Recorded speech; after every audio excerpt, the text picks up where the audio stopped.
You need to always measure your risk and ask the right questions. You need to have also the fact that visibility, or you need to know the fact that visibility is not enough.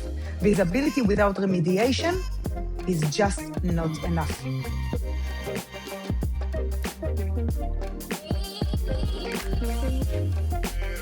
Cyber risk is not just about malware. It's not just about hackers and even boring technical controls.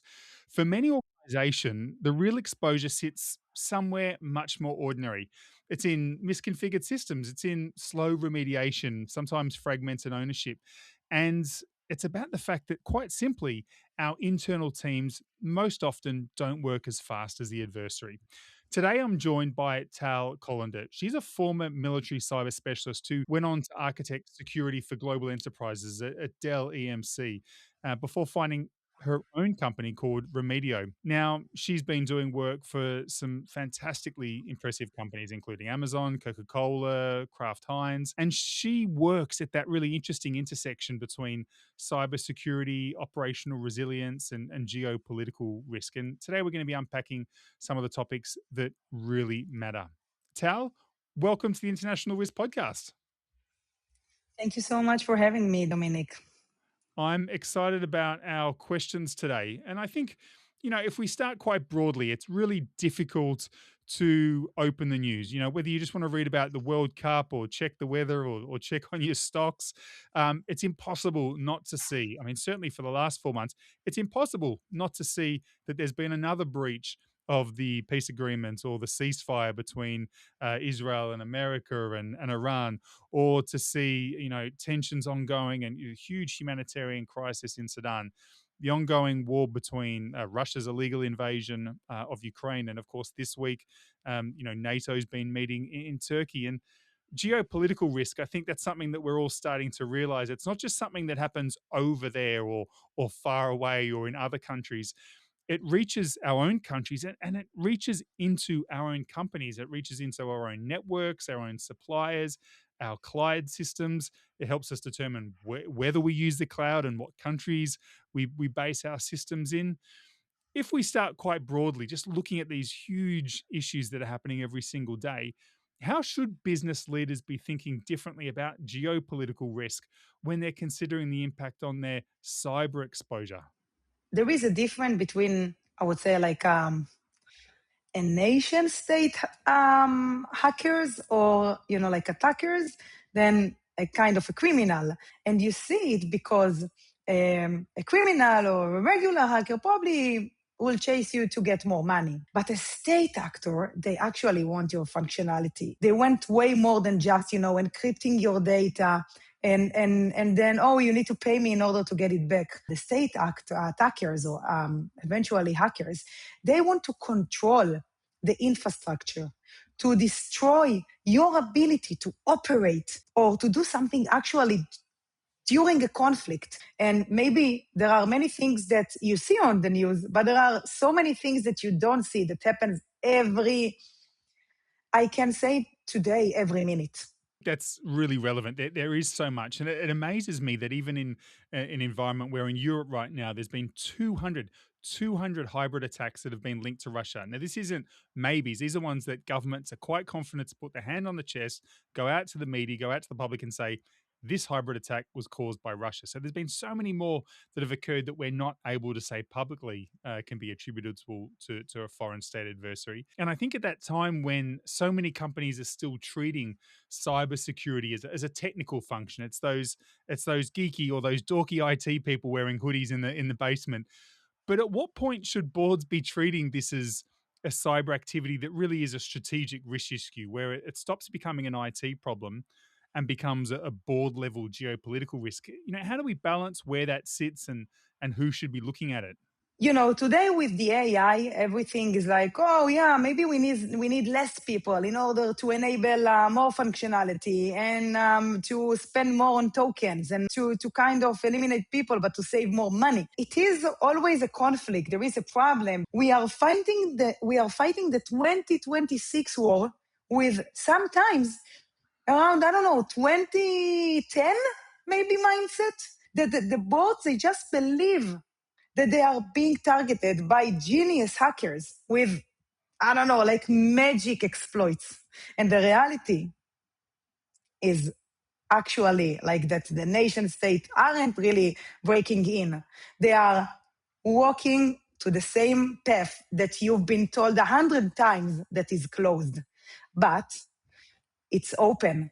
And even if you thought that it is closed months ago, years ago, this is the way they get in because they can, because they find a way to show you that everything is possible. So I think your point about artificial intelligence is really interesting, and I love your example about we're fighting 2026 criminals with 2010 technology, and I see that all the time. And maybe this question's a bit easy for you, but I think it's important because we see artificial intelligence. It's changing the way we both attack, or the adversaries attack, but honestly, we also do attacking, but also the way we defend against these attacks. So, right now, where we are today, do you see artificial intelligence giving more advantage to the attackers who are looking for weaknesses?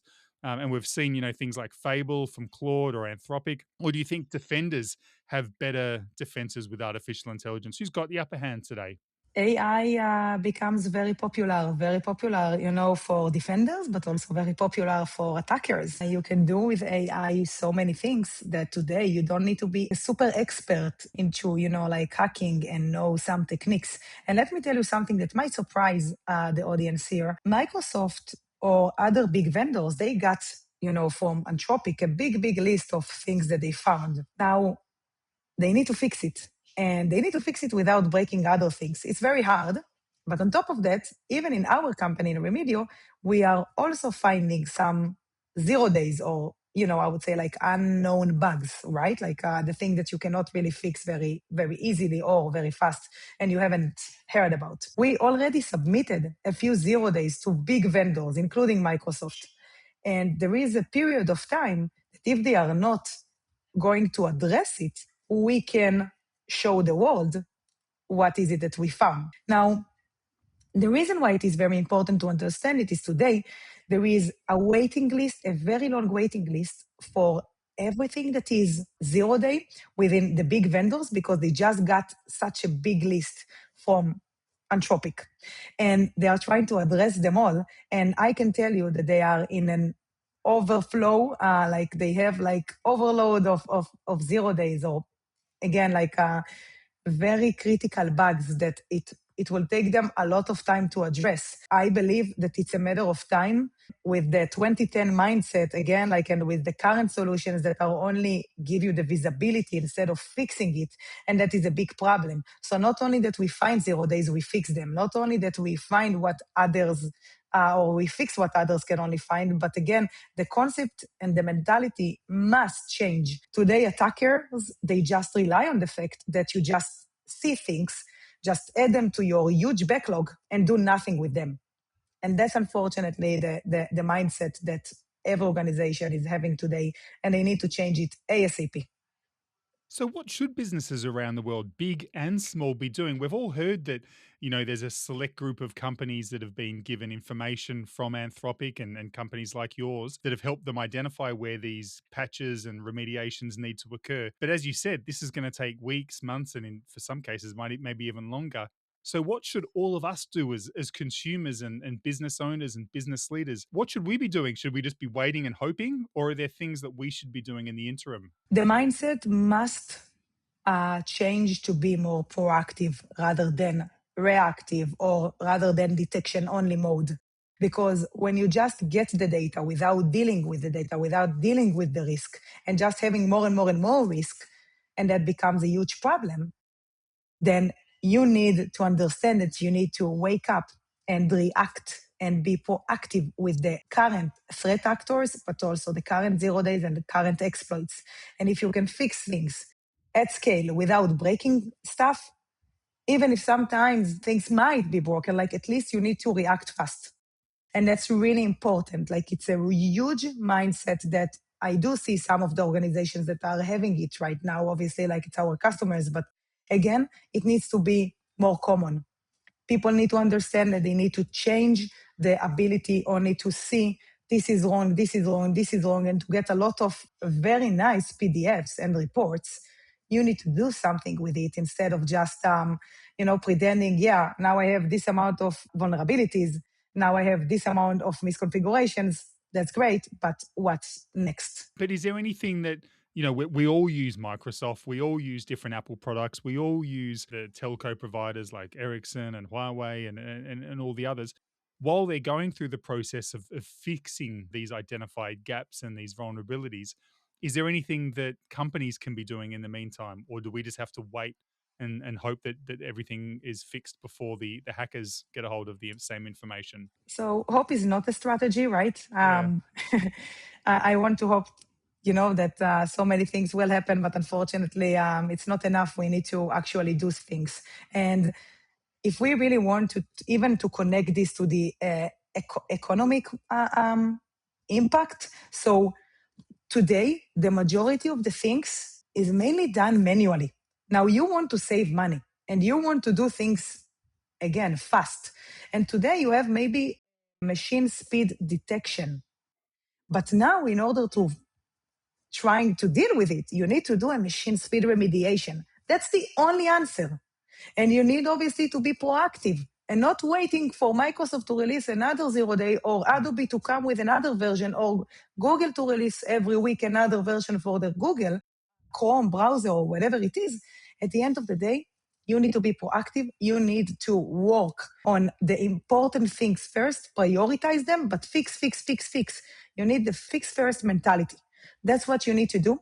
Saving a lot of money as well on the way and making sure that you can do millions of remediation and a machine speed remediation eventually that will help your organization, will help you in front of the board, will help everyone eventually to be protected or to measure the risk and in a way better position right now comparing to what they used to do so far. And you mentioned boards. I sit in a lot of boardrooms and have conversations with executive teams and board members. And usually the focus is on productivity and on innovation, which is fantastic. And that's great. And boards should be discussing that, executive teams should be discussing that. But they also need to be discussing resilience. Not only what could go right, but what could go wrong. How do we pursue these opportunities whilst mitigating the risks? So, as so many, often the younger employees and the better educated employees are utilizing different tools to a huge extent, including things like agentic AI and a lot more of these automated tools.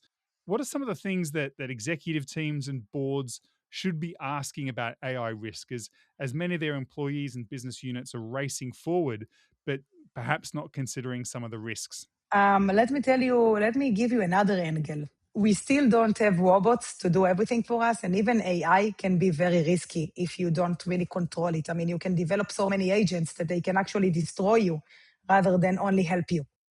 And today employees, think about the insider threat. Today employees can be, like the best employees ever, but on the other hand, they can either leave if they get a better offer, or, like if someone is giving them enough money, they can make a lot of damage internally. So the risk is also the people, like people living, maybe, like the insider threat, and of course, like people creating AI agents and without enough limitations or enough borders of, hey, this is what you can, this is what you can't, and kind of to limit everything, to make sure that everything is under control. Because having AI agents or building something without knowing and limiting the AI to what they can access, what they can change, this is already another huge risk that you need to add into your resilient program. And so, how do people do it? How should managers and teams that are like, okay, there are these tools, they all look so great, and even things like Zapier and Claude Code, they all look so quite easy to work. They, promise you the miracle of so many hours back. What should teams be thinking about? Is it like, okay, let's roll this out, let's start to use this tool?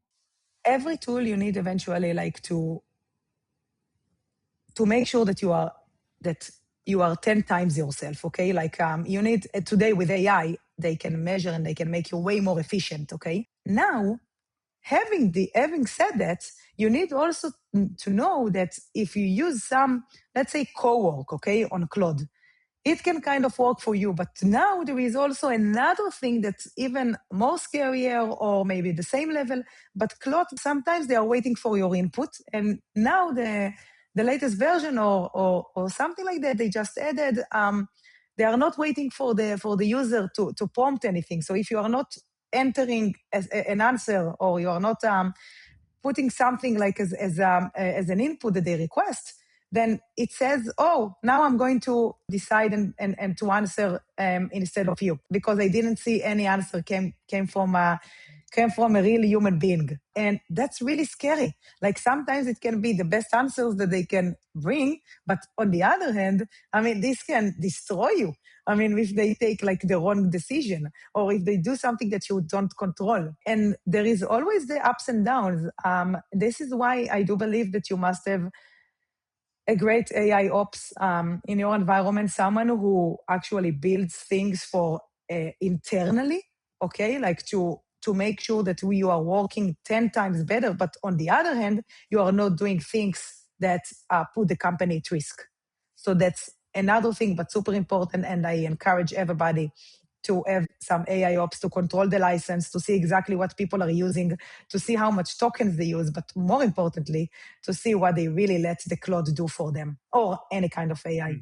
Yeah, very, very interesting, and certainly a lot of fun. But you can see as soon as you start getting a little bit deeper into many of these tools and their prompts, and then the additional apps and APIs, you start to realize there's a lot of information that they start to hoover up. I mean, you're based in Israel, Tal, and you're certainly not a stranger. You've worked for the government, you've worked for global enterprises, you've seen and you understand that cyber risks are definitely not things that operate in silos. They come from transnational criminal groups, but they're also tied to geopolitical tensions. So when companies are looking or they're getting their brief from the chief information security officer or the chief information officer, we know that we're living in such a fragmented world, and companies are pulled into conflicts. And we know, especially as we see this massive increase in hybrid warfare around the world, sometimes companies are the victims of conflicts that seem far away, and definitely conflicts that they felt they had nothing to do with and they probably don't even understand. So when companies are doing that risk assessment and considering their cyber risks and their information security risks and their OT risks, how should they be considering that broader environment for conflicts that they don't even understand? Yeah.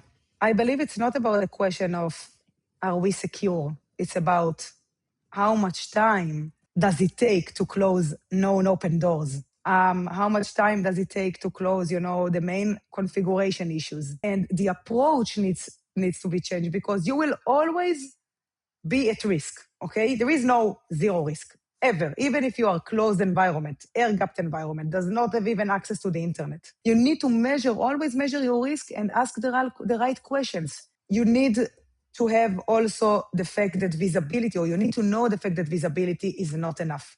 Visibility without remediation is just not enough. And when you work also not as only pure organization, like or solo organization, even again, like even if we are talking, about countries, etc. We all know that it's not about only what happens, technology wise, which is always part of the plan in order to do things or in order to protect against things, but you need to make sure that all of the systems, they correlate with each other.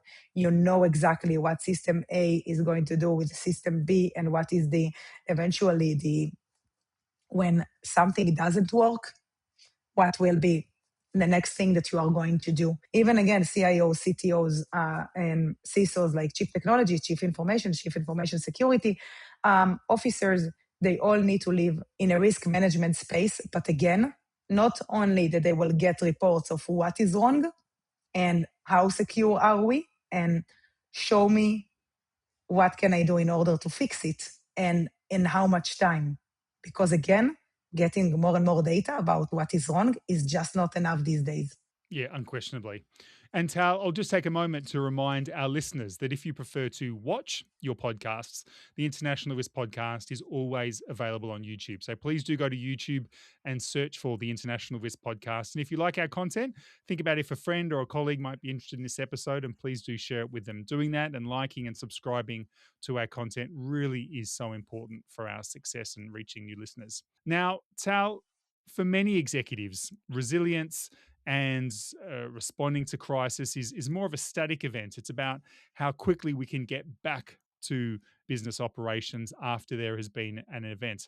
But what I'm seeing, and you know, when I'm not traveling or working with clients to prevent crisis, I'm generally sitting in crisis management teams. I'm supporting European companies that are working through active real crises. And what I often see, more often than not, actually, is that not only are crises often deliberately caused, but they're persistent and they're ongoing. It's not a single event, it's a repeated event, and it can be cascading and spreading across the organization. And often it can be politically motivated as well. So, when you're looking at cyber and information security resilience in an environment where some of the attacks and some of the crises are not static, they're not a one off event, but they can be something that's continuing, what does resilience look like to you? Let's take the striker case study, or the striker, for example, just to measure, because it was purely against the US. They just started breaking into things that people were certain that they are okay, or they are being measured and everything is secure and our firewall is amazing. But it's not about that. Everything was against a configuration drift. But it's not about, again, also like the striker is about any attack that is nationwide, or any attack that is going to a specific vertical. Eventually, you need to understand what we do and what we recommend is that let's take the most popular attacks or the recent attacks, and let's see exactly what they are abusing, what they are doing. When you can close sometimes kind of the sources of things that you know that will prevent moving laterally, that's eventually what you need to do, because buying more tools that will show you more things that are wrong without syncing with other tools, because everyone has its own report, everyone has its own findings, but at the end of the day, you need to understand that you want to reduce the risk at any given time. Having the ability to look overall in let's say the attacks in the past 2 to 4 years, and you see exactly what was the starting point, how they leveraged the attack, how they moved laterally, how fast it was, by the way, as part of the attack, what was the negotiation stage if there was any, and then you kind of measure it. You understand exactly what are the controls that you need to have, and some controls are for the short term, mid-term, long term, but at the end of the day, you need to make sure that you commit. You need to make sure that you do it, and you improve you're resilient, but also you improve everything in order to be ready for the next time. Because I always say it's not about if it will happen, it's all about when it will happen. And when you calculate everything and you understand the risk and you know how to deal with it and how to be ready for the next time, that's exactly what makes you strong. Don't neglect things. Just be proactive. Always measure yourselves on that, and make sure that the organization is ready for the next time that it will happen. Yeah, and I think your language is spot on. The next time it will happen. That striker case, for those that don't know, was a global disruption to the Microsoft environment earlier this year, and it wasn't the classic ransomware story. It was related to Microsoft identity and endpoint management tools. And I think, you know, one of the lessons that certainly many companies can learn is that it's not just the cyber incident itself that's important, but it's that disruption that occurs to order systems and manufacturing and shipments and inventory. So you've obviously worked with a lot of very large and influential companies, Tal. What did you get out of it, and what were some of the lessons that you and your clients were able to learn, and how are you now stronger because of those lessons learned coming out of incidents like this? At the end of the day, the proactive approach of doing things and not waiting until something will happen, or maybe not to say, oh, no worries, I have an EDR, they will stop an attacker. But eventually, all of the companies, all of the organizations that got hacked, they have an EDR. Everybody, it's a mandatory. It's like, I don't know, when you have the computer, you will have an EDR, like an antivirus installed, and you will have maybe an email protection as well, but they still get into the network. They still manage to leverage it. And how? Not because you don't have the controls or you don't have the tools. It's because when you do have the tool, but you didn't act and you didn't actually take the proactive approach of, hey, let's remediate first. Let's not only sit and wait for another report from my auditors or from another tool that will show me what is wrong. I need to go and fix, and I will fix the things that I know that are highly popular within attackers, that have zero disruption, that I can do it without any impact, of course, which is the disruption, but on top of that will keep me more secure and will make sure that, again, we can block something so they can stop moving laterally. We did it several times. We less prefer that customers are calling us when there is a crisis. We more prefer that they are already onboarding us and they are calling us, look, Remedio team, thank you so much. Thanks to you, we prevented someone who hacked into our organization and tried to do some lateral movement. That's exactly what we love hearing. Yeah, it would be so much more enjoyable, perhaps, or more productive if we could only work with clients proactively. But alas, much of it is reactive still. So we understand that cyber resilience is obviously a competitive advantage. But when you look to the future, what are the cyber risks that concern you most? What do you think are the cyber risks that most business leaders and politicians are underestimating? I believe they underestimate that any child can hack into their phone, their laptop, their MacBook. It doesn't really matter. That's one thing that everyone underestimates. Another thing that I'm a bit scared of is, up until a year ago, I would say the chicken and the egg about, hey, yeah, I found a 0 day. Well, every 0 day, I believe it's not really a 0 day because it was revealed way, way, way before. But I found a 0 day, and then they release to the vendor, and then the vendor fixes it, and then maybe you had a couple of months until it is fixed.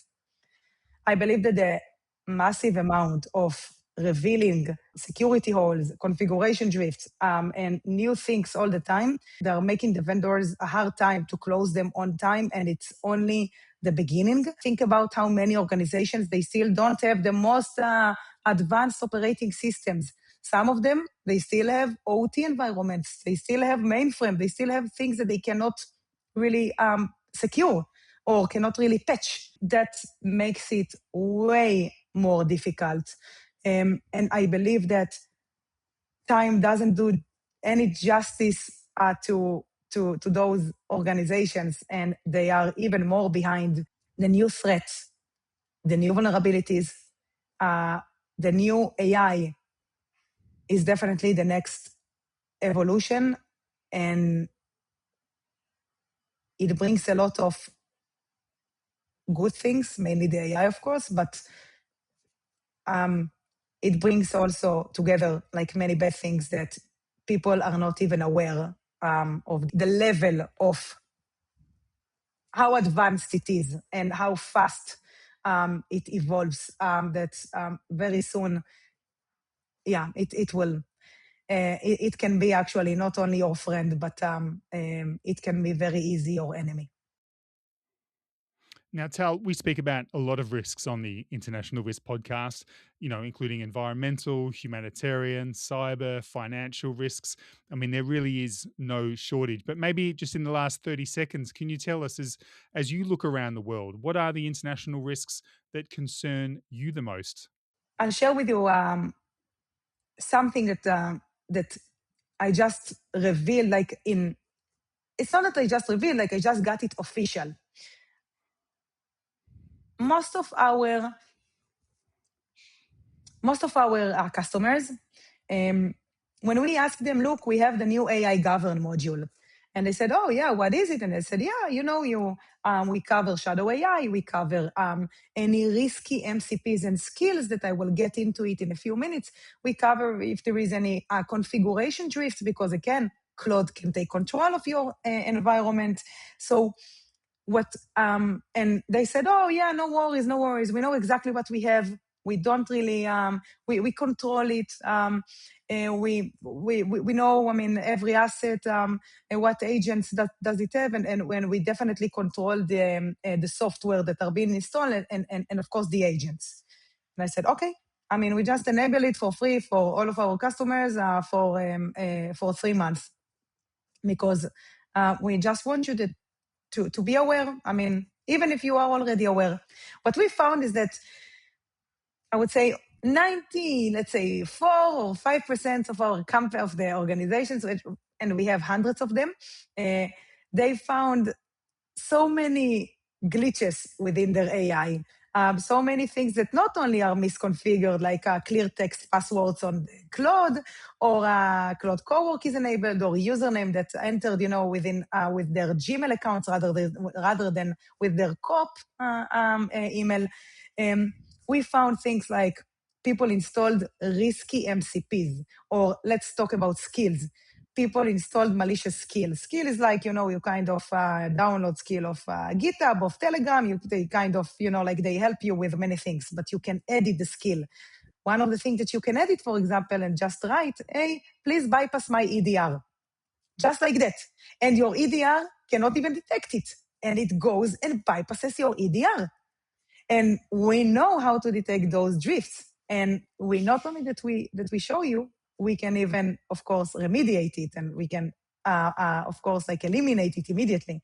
So they were pretty much shocked, overwhelmed, and to see how common it is, despite the fact that organizations are pretty certain that they don't have the amount of again, AI agents, shadow AI, and risky skills.